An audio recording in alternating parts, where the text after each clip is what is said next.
नमस्कार, सोमरतुड़ी एनालिसिस में आपका स्वागत है। आज जो मैं चर्चा करने आया हूं, जो मेरी चर्चा का जो विषय है वह है इस देश में लोकतंत्र खत्म हो रहा है। और ये बात कमोवेश विपक्ष के जितने भी नेता हैं ये बात कहते हैं, बार बार वो हर फोरम में, हर जनता के बीच, चाहे टीवी डिबेट में हो या कहीं भी हो, यही बात करते हैं। और मैं भी कुछ उसमें सहमत हूं, उनकी इस धारणा में सहमत हूं कि 2014 के बाद से, जब से मोदी जी सत्ता में आए हैं, लोकतंत्र खत्म हो रहा है। इससे पहले मैं इस विषय पर चर्चा करूं, इस बात का विश्लेषण करूं, आपसे मेरा निवेदन है कि आप मेरे इस चैनल को सब्सक्राइब करें, शेयर करें, लाइक करें और कमेंट जरूर करें। अपनी सहमति या असहमति उसको जरूर दर्ज कराएं। धन्यवाद। क्योंकि ऐसा है कि ये जितनी भी राजनीतिक चर्चा है ये सब 2 महीने का खेल रह गया। इसके बाद चुनाव बहुत दूर है और ये चर्चाएं तभी होती है जबकि चुनाव होते हैं, तो इसके बाद कोई मतलब नहीं रह जाएगा। तो अब मैं आता हूं इस बात पर, विपक्ष की बात पर, कि लोकतंत्र खत्म हो रहा है। 2014 में जब कांग्रेस के ईवीएम के द्वारा मोदी जी सत्ता में आए तो सचमुच उसके बाद से लोकतंत्र खत्म हो रहा है। अब ये ईवीएम का वो है या हिंदुओं का वो है जो सोच में बदलाव है, या उनका विकास है, या कुछ और कारण है, उस सब का मैं वो करता हूं, विश्लेषण करता हूं। सबसे पहले मैं ईवीएम पर ही आता हूं। ये ईवीएम भी बड़ी जालिम हो गई है। 2014 में इस ईवीएम ने जो मुंह बांध दिया उससे, मोदी जी से, वो मुंह टूट नहीं रहा है। और ये जो मुंह है, ये जो है सबसे बड़ा खतरनाक वो है, तथ्य है। लोकतंत्र के लिए खतरा है ये मुंह। अब गलती तो शायद कांग्रेस की रही होगी जो उन्होंने ईवीएम का प्रयोग किया, ईवीएम को इंट्रोड्यूस किया। मैं आपको एक घटना बताता हूं कि लोकतंत्र की खूबसूरती, जब ईवीएम नहीं थी तब क्या होता था। पहले मैं ईवीएम पर ही जिक्र करता हूं। काफी पुरानी बात है। हमारे यहां एक चुनाव चल रहा था और मैं अपने चुनाव स्टेशन, जहां भी चुनाव होना था, वहां से मैं दूसरी जगह जॉब कर रहा था। काफी दूर था, करीबन 5-6 घंटे का सफर था। तो मैं 5-6 घंटे बाद जब पहुंचा, करीबन लगभग खत्म होने पे था, 4:30 बजे के आसपास, तो जब मैं वहां गया तो मेरा वोट पड़ चुका था। अब आप कहेंगे इसमें की खूबसूरती क्या है, बैलेट पेपर की खूबसूरती क्या है। अब मैं आपको बताता हूं। लोकतंत्र का सबसे बड़ा त्योहार है वोटिंग, मतदान। अब किसी न किसी को लगा होगा कि ये तो आदमी तो बाहर रहता है, ये आ नहीं पाएगा। पहले तो ये था कि आएगा ही नहीं, और आएगा भी पता नहीं तब तक जो है मतदान खत्म हो जाए। तो किसी सज्जन ने, किसी लोकतंत्र प्रेमी ने मेरा वोट वहां डाल दिया। अब आप देखिए, उसने मेरी अब्सेंसी में, मेरी अनुपस्थिति में जो है लोकतंत्र की रक्षा कर दी। तो कितनी बड़ी, हालांकि मैं पहुंच गया, लेकिन कितना बड़ा अपराध होता अगर मैं नहीं पहुंचता और मेरा वोट न पड़ता। लेकिन लोकतंत्र के रक्षकों ने जो है वो पहले ही वो वोट डाल दिया। आप अपने, अब तो काफी समय हो गया, अपने पुराने जो गरीब गुरबे हैं या दलित हैं या वैसे लोग हैं, उनसे आप पूछिए कि क्या आपने वोट कभी जाकर के दिया। वो क्या बताएंगे? वो कहेंगे जी हमारे मुखिया आते थे, वो हमसे पूछते थे कि भाई बता भाई तूने किसको वोट देना है। अब कौन कहेगा कि अपने मन की बात कौन कहेगा? वो तो ठाकुर सुहाती होती, माने जो ठाकुर को जो अच्छा लगे वो वही कहेगा। तो उसे पता है कि ये किसका एजेंट है, तो कहते साहब मुझे जो है उसको वोट देना है। तो पक्का? कह रहा हाँ पक्का। तो ठीक है तू बैठ जा, तो आराम कर, मैं तेरा वोट वहीं डाल दूंगा। और ऐसे वोट मतदान होता। अब आप देखिए कि लोकतंत्र की कैसी रक्षा होती थी। वो आदमी या वो परिवार, उनको वहां जाने की जरूरत नहीं पड़ती थी मतदान केंद्र में। वो और इस बीच और काम कर लेते, लोकतंत्र का काम कर लेते, खेती बाड़ी का काम कर लेते, और उनका वोट जो है पड़ जाता था। तो कितनी अच्छी बात थी, कितना वो था। लेकिन पता नहीं इस ईवीएम क्या हो गया। जब से ईवीएम आया, कभी वो केंद्र में उनको लाता है और राज्यों में जो है विपक्ष को लाता है। तो ये जो अजीब सा व्यवहार है ईवीएम का, तो ये खत्म होना चाहिए। आप देखिए लोकतंत्र की खूबसूरती, बंगाल में जो है जब बैलेट ये जो स्थानीय उसमें बैलेट पेपर चलते हैं ना, तो उठा करके ले गए वो अपना समझ करके। ये नहीं कि कोई उन्होंने डकैती डाली या कुछ वो किया, इतना प्रेम था कि छाती पे लगा करके और दौड़ रहा था ये, और वहां पे फटाफट फटाफट मोहरें लग रही थी। अब जो लोग नहीं आए तो उनका मत पड़ गया, लोकतंत्र की जीत हो गई। हमारा सबने बगैर शामिल हुए भी वो इस लोकतंत्र के महापर्व में शामिल हो गए और वो एक गद्दारी से बच गए। अब मैं दूसरी बात करता हूं। आप देखिए, एक जमाना था नेहरू जी का और उनके परिवार का जो है पूरा राज था।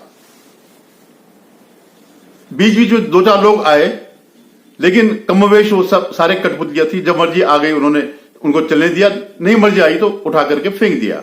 चाहे वो चंद्रशेखर हो, चरण सिंह हो, ये देवेगौड़ा जी हो, इंद्र कुमार गुजराल हो, बीपी सिंह हो। चलो बीपी सिंह को तो उन्होंने नहीं उठाया, लेकिन ज्यादातर जो है वो उन्होंने उठा करके फेंक दिया। और 2014 तक आप सोचिए, बाबू ने पहले चुनाव हुआ था, तब से लेकर के इतने सालों तक नेहरू जी को ही उनके नाम पर ही वोट देते। उसके बाद देखिए लोकतंत्र का हनन देखिए, उसके बाद आज तक जो है नेहरू के वंशजों को सत्ता नहीं मिल पाई। राहुल गांधी नेहरू परिवार का कुल दीपक, यात्रा पे यात्रा किया जा रहा, कभी पूर्व से पश्चिम, कभी उत्तर से दक्षिण, दक्षिण से उत्तर, और ये सब करके, और क्या क्या नहीं वो कह रहा है। सारे देशों विदेशों में जाकर के जो है बोल रहा है कि यहां का लोकतंत्र खत्म हो गया भारत का। क्योंकि मैं एक उसका अधिकृत हूं, मैं अधिकारी हूं। आप देखिए आज भी ब्रिटेन जैसे सबसे बड़ा लोकतांत्रिक देश ब्रिटेन को मानते हैं। आज भी वहां सत्ता जो है क्वीन है, उसका पति है, उसका बेटा है, उसका पोता है, ऐसी जाती है सत्ता। प्रधान तो ये सब क्या है, तो छोटी मोटी चीजें उनके लिए, लेकिन सबसे बड़ा वो है। लेकिन यहां देखिए भूल गए लोग बाग, जिस नेहरू ने जो है लोकतंत्र के लिए इतना किया, आज कोई उनको पूछ नहीं रहा। तो लोकतंत्र मर रहा नहीं मर रहा, ये तो आप समझ गए ना। आप ये देखिए अखिलेश के पिताजी ने कई साल तक यूपी में राज किया और अच्छे उससे राज किया, धमक के साथ राज किया। अपने बगल में, अगल बगल में महाबलियों को रखा ताकि कानून व्यवस्था सुदृढ़ रहे। आज बेचारा 4-5 उससे जो है चुनाव पे चुनाव हार रहा, कभी विधानसभा का हार रहा, कभी लोकसभा का हार रहा, फिर लोकसभा का हार रहा, विधानसभा का हार रहा। अब आप बताइए, ये जोगी मोगी जो है यार, ये जोगी क्या सत्ता चला सकते हैं? सत्ता तो जिसके पिता ने सत्ता चलाई तो वही चला सकता है। तो ये तो मैं कह रहा हूं लक्षण है, लोकतंत्र के मरने के लक्षण है। आप ये देखिए, सीधी सीधी बातें बताइए। कोई फर्म होती है, अब उस फर्म में कई मैनेजर होते हैं, लेकिन मालिक तो एक ही रहता, एक ही परिवार रहता। तो जब भी वो होगा तो वही उसका बेटा, बेटे का बेटा, बेटे का बेटा वो हो, तो वो क्या, वो भी लोकतंत्र है। और आज जो है ये सारा कुछ हो रहा है, बहुत गलत हो रहा है। आप ही बताइए, इतने साल तक कांग्रेस को राज रहा तो लोकतंत्र नहीं था। हमारे बाप दादों ने कांग्रेस को नहीं लाया, वो तो उन्हीं की वो है। अब ऐसा क्या हो गया कि जो है उनको सत्ता ही नहीं मिल रही है? कितने बेचारे परेशान हैं। लड़की हूं, लड़ सकती हूं, पूरा यूपी रौंद दिया, अब हिम्मत भी नहीं पड़ रही चुनाव लड़ने की। तो कहीं ना कहीं इस लोकतंत्र में खोट है, कहीं ना कहीं लोकतंत्र मर रहा है। इस बात को बहुत समझने की जरूरत है। नहीं तो आप बताइए, राजनीति में आना कोई बहुत अच्छी बात थोड़ी है, कोई ऐसा थोड़ी है कोई उसमें आता है। जनसेवा का मतलब ये नहीं है कि सिर्फ जनसेवा ही करो, एक सिस्टम होता है। जनसेवा भी तभी होता है जब अपनी भी सेवा कुछ हो। वो सिस्टम भी खत्म हो रहा है और लोकतंत्र उसी पर बैठा हुआ था, उसी पर टिका हुआ है और वो खत्म हो रहा। अब लोकतंत्र पर जो मुझे खतरा दिखाई दे रहा है, एक नया किस्म का खतरा है। 1000 साल बाद ये खतरा सामने आया, और वो खतरा है हिंदुओं के एक वर्ग का। वो वर्ग जो अपने को हिंदू मानता है, अपने देवी देवताओं के प्रति जो है श्रद्धा रखता है, उनको मनाता है, उनको मानता है, पूजता है, अपने अतीत पर जो है गर्व करता है, अपनी सभ्यता पर गर्व करता है, संस्कृति पर गर्व करता है, जिसको कि राहुल गांधी हिंदुत्व कहते हैं। मतलब अपमानजनक भाषा में कहते हैं हिंदुत्व, क्योंकि राहुल गांधी को लोकतंत्र बजाना है। आज वो हिंदू जो है अपने मंदिर निर्माण पर गर्व करता है, उसे अच्छा लगता है कि हमारा मंदिर जो है बन रहा है। वो उन लोगों का प्रतिरोध करता है, उनका प्रतिकार करता है जो कहते हैं कि मंदिर की जगह स्कूल बनाओ या अस्पताल बनाओ। वो प्रति प्रश्न करता है कि आप चर्चों पे, मस्जिदों में उनकी जगह क्यों नहीं बनाते हैं। ये जो हर गांव में हर रोज नए नए चर्च बन रहे हैं, तो वहां क्यों नहीं बनाते। वो कहता है कि स्कूल बनाना, कॉलेज बनाना, हॉस्पिटल बनाना ये सरकार की जिम्मेवारी है। तो वो अब उसको इस बात की शर्मिंदगी नहीं है जो हजारों साल से, जो 1000 साल से जो गुलामी का जो हिंदुओं के ऊपर एक बोझ था, वो उस बोझ से मुक्त हो रहा है। ये लोकतंत्र के लिए सबसे बड़ा खतरा है। अब आप मनचाहे जो है उसको हाँक नहीं सकते हो, आपको उसका भी सम्मान करना पड़ेगा। और अगर उसका सम्मान करना पड़ेगा तो फिर ये बड़ी मुसीबत की बात है, फिर और लोग नाराज हो जाते हैं। तो अब वोट तो सबको चाहिए, तो किसको नाराज करे, किसको खुश करे। आज जब इस हिंदू को जब लगता है कि उनकी शोभा यात्रा में पथराव हो रहा है, तो उसका प्रतिकार करता है। जब फिल्में जो बनती थी हिंदुओं के खिलाफ, हिंदू देवी देवताओं के मजाक उड़ाने के खिलाफ, वो उस पर ऑब्जेक्शन करता है। और उसका फर्क क्या पड़ा, जो ट्रेंड भी बदल गया। अब वो एक तरफा मामला नहीं रहा कि आपने कर दिया और हो गया। ये बड़ा खतरा सामने आ गया है। तो मेरा कहने का मतलब यही है कि सचमुच लोकतंत्र खतरे में है। हालांकि हिंदुओं की तोड़ करने के लिए जो लोकतंत्र के पहरुआ है, जो चौधरी हैं लोकतंत्र के, राहुल गांधी या अखिलेश या स्टालिन, पूरी कोशिश करें किसी तरह जो है ये टूट जाए।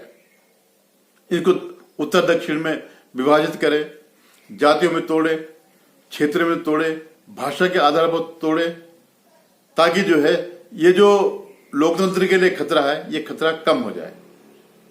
अब देखिए, अब तो 2 महीने, 2-3 अप्रैल मई 2 महीने का मामला रह गया। मामला अब क्या होता है ये दिखाई देगा 4 जून को। तो एक बार मेरा पुनः आपसे निवेदन है कि आप मेरे चैनल को सब्सक्राइब करिएगा। सिर्फ मामला ही 2 महीने का है।